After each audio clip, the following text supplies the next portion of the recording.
It's a been there, done that, finish it up kind of week. As we enter into the biggest movie-going week of the year, film companies are dishing up the final Hobbit installment, The Last Night at the Museum, and yet another Annie. Tomorrow, oh yeah, it's only a day away.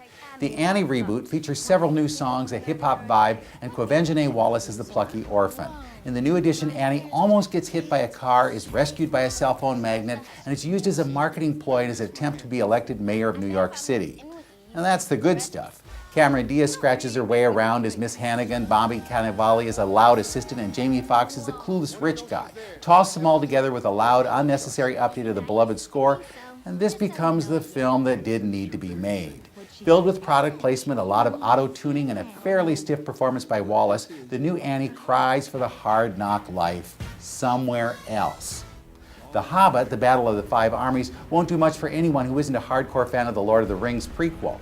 In this, the final installment, the sprawling drama lives up to its title with a battle that takes up almost half of the movie. Before it arrives, however, the dwarves and Bilbo Baggins have to finish off the dragon Smaug and deal with the idea of riches-grubbing outsiders. To protect their booty, the dwarf warriors have to fight off every tribe known to Middle-earth man.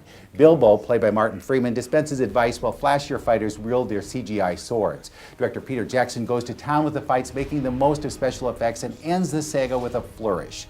More important, he provides a bridge to his Lord of the Rings films. All's well that ends well, particularly since Jackson gives some of his Rings characters a big curtain call.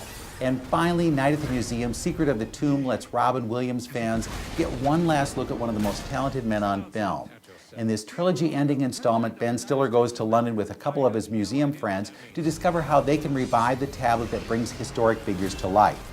Ben Kingsley plays the wise pharaoh, Downton Abbey's Dan Stevens is Sir Lancelot, but they can't breathe life into a series that's already DOA. Even Williams' performance as Teddy Roosevelt is bittersweet, suggesting sometimes it's best to leave well enough alone. The good news, better movies are right around the corner. With your Movies in a Minute, I'm Bruce Miller.